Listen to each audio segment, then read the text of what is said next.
Okay, we've got this complicated looking trig function here. And we're asked to find the area under that curve from 0 to pi over 2. And the hint given is to use trigonometric substitution to find the antiderivative of this function. And that looks like it's going to be pretty complicated. I'll go through this pretty quickly, so you'll probably want to pause the video and take notes when it's appropriate.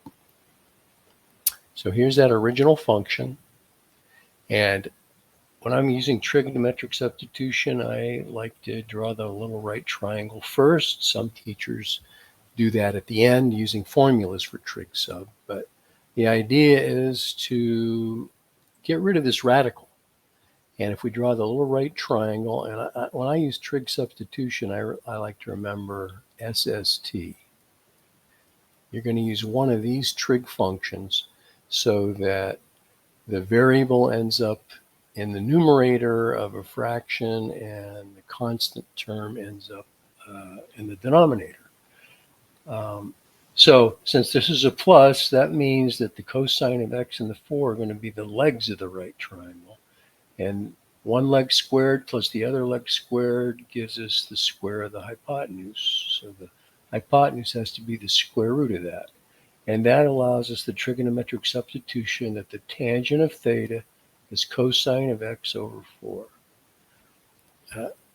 So we're using tangent. And there it is. And then so everything in here is kind of what we need to replace all of this stuff. Okay. So cosine of x equals 4 tangent theta. That's going to help here, getting rid of the cosine of x, the quantity cubed. X will be the inverse cosine of 4 tangent theta. And so dx is, well, the derivative of arc cosine is -1 over the square root of 1 minus the parameter of the inverse cosine squared times the derivative of the inside, which would be 4 secant squared theta, d theta. Okay, so there's what dx is equal to. And we're going to do something about this sine of x. So using a trig identity, sine squared equals 1 minus cosine squared, but cosine is 4 tangent theta. So there's 1 minus 16 tangent squared theta. So the sine of x will be the square root of that, of this thing right here. And finally, to get rid of the radical, we substitute for x, or actually for the cosine of x, 4 tangent of theta. And so 16 plus cosine squared is going to be 16 tangent squared theta. Factor out the 16, take the square root. 1 plus tangent squared is secant squared. The square root of secant squared is secant. And technically, we'd have to put an absolute value symbol around this, but we'll not worry about that right now. So here is the substitution. Here's what we replace sine of x with. Here's what we replace cosine of x, the quantity cubed. And here's what we replace the square root symbol with. And then don't forget, you've got to replace the dx with all of this.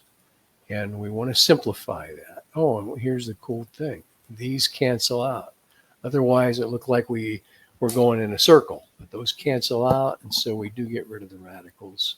So there is what we end up with. This thing cubed is 64 tangent cubed theta. We've got the 4 secant of theta. We've got the -4 secant squared theta. If we pull out these numerical coefficients, we get -1024. We've got a tangent cubed and a secant cubed.